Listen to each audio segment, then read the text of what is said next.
19वीं सदी में भारतीय समाज में जातिगत भेदभाव, ब्राह्मणवाद का वर्चस्व था। अशिक्षा, निम्न जाति व दलित वर्ग के लोगों का शोषण, समाज में सामाजिक, आर्थिक व राजनीतिक असमानता, अस्पृश्यता आदि व्याप्त थे। ज्योतिबा फुले को 19वीं सदी के प्रमुख समाज सेवक माना जाता है। उन्होंने भारतीय समाज में फैली कुरीतियों को दूर करने के लिए सतत संघर्ष किया था। उन्हें भारतीय सामाजिक क्रांति का जनक माना जाता है।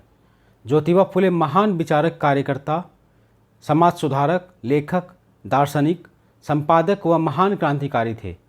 अस्पृश्यता, नारी शिक्षा, विधवा विवाह और किसानों के हित के लिए उन्होंने उल्लेखनीय कार्य किए। ज्योतिराव गोविंदराव फुले का जन्म 11 अप्रैल 1827 को महाराष्ट्र के सतारा में एक गरीब परिवार में हुआ था। ज्योतिबा के पिता गोविंदराव फूलों का व्यापार करते थे। ज्योतिबा जब मात्र 1 वर्ष के थे तभी उनकी माता का निधन हो गया था। ज्योतिबा का लालन पालन उनकी दाई सगुनाबाई ने की थी। सगुनाबाई ने ही उन्हें माँ की ममता और दुलार दिया।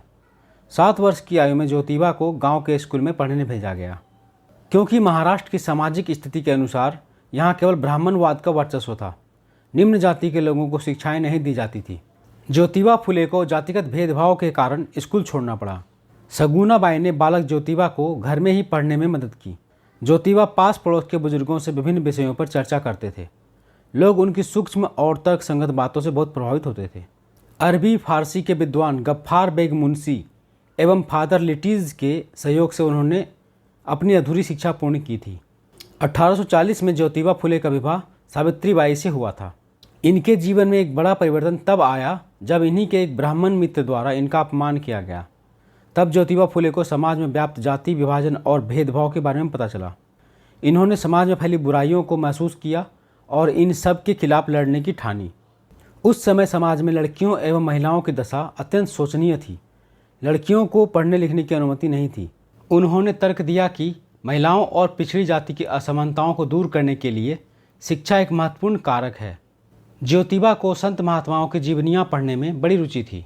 उन्हें ज्ञान हुआ कि जब भगवान के सामने सब नर नारी समान हैं तो उनमें ऊंच नीच का भेद क्यों होना चाहिए। शिवाजी और वासुदेव बलवंत फड़के की जीवनी और थॉमस पेने द्वारा लिखी गई पुस्तक राइट्स ऑफ मैन से इनको सामाजिक बुराइयों जैसे जातिवाद, अस्पृश्यता, महिलाओं की दयनीय दशा, किसानों की बुरी हालत आदि के खिलाफ आंदोलन करने की प्रेरणा मिली। इनका सबसे पहला और महत्वपूर्ण कार्य महिलाओं की शिक्षा के लिए था और इनकी पहली अनुयायी खुद इनकी पत्नी थी, जो हमेशा अपने सपनों को बांटती थी तथा पूरे जीवन भर उनका साथ दिया। उन्होंने विधवाओं और महिलाओं के कल्याण के लिए कई काम किए। उन्होंने स्त्रियों की दशा सुधारने और उनकी शिक्षा के लिए 1848 में एक विद्यालय की स्थापना किए। स्त्री शिक्षा के लिए देश में यह पहला विद्यालय था।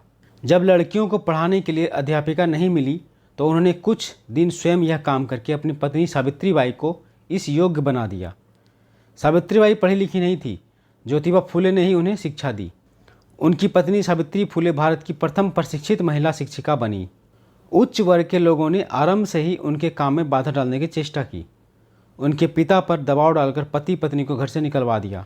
इससे कुछ समय के लिए उनका काम रुका अवश्य, पर शीघ्र ही उन्होंने एक के बाद एक बालिकाओं के 3 स्कूल खोल दिए, जिनमें जाति, धर्म और पंथ के आधार पर कोई भेदभाव नहीं था। उस स्कूल के दरवाजे सभी के लिए खुले थे। ज्योतिबा फुले का मानना था कि समाज में बदलाव लाने की शुरुआत घर से ही होनी चाहिए।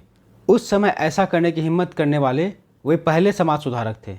दबाव और धमकियों के बावजूद भी वो अपने लक्ष्य से भटके नहीं और सामाजिक बुराइयों के खिलाफ लड़ते रहे और लोगों में चेतना फैलाते रहे। निम्न जाति और अस्पृश्यों को ऊपर उठाने के लिए 24 सितंबर 1873 को इन्होंने सत्यशोधक समाज की स्थापना की। सत्यशोधक समाज का तात्पर्य है कि सत्य की खोज करने वाला समाज।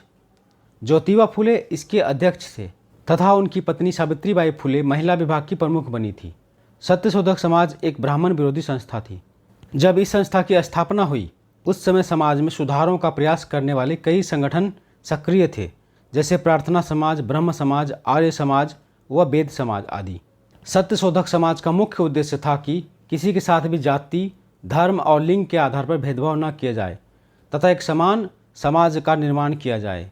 यह एक सुधारवादी समाज था जो वंचितों को न्याय, राजनीतिक शक्ति और शिक्षा तक पहुंच प्रदान करने में समर्थन करता था। महाराष्ट्र में इसका मुख्य उद्देश्य महिलाओं, शूद्रों और दलितों का समर्थन करना था। सत्यशोधक समाज मूर्ति पूजा और अतार्किक रीति रिवाजों जैसे धार्मिक रूढ़ियों और अंधविश्वास के खिलाफ था। ज्योतिबा ने ब्राह्मण पुरोहितों के बिना ही विवाह संस्कार आरंभ कराया और इसे मुंबई हाईकोर्ट से भी मान्यता मिली। वे बाल विवाह के विरोधी और विधवा विवाह के समर्थक थे। जिस वर्ष ज्योतिबा फुले ने सत्यशोधक समाज की स्थापना की थी, उसी साल उनकी पुस्तक गुलामगिरी का भी प्रकाशन हुआ। इस पुस्तक के माध्यम से उन्होंने ब्राह्मणों के प्रभुत्व को चुनौती दी एवं पुरोहित वर्ग को समाज का शोषक बताया। इनकी ये पुस्तक आज भी समाज में हो रहे भेदभाव पर खरी उतरती है। इसमें बताए गए विचारों के आधार पर पश्चिम और दक्षिण भारत में कई आंदोलन चले। जनवरी 1877 ईस्वी में ज्योतिबा फुले ने दीनबंधु नामक एक समाचार पत्र प्रकाशित किया।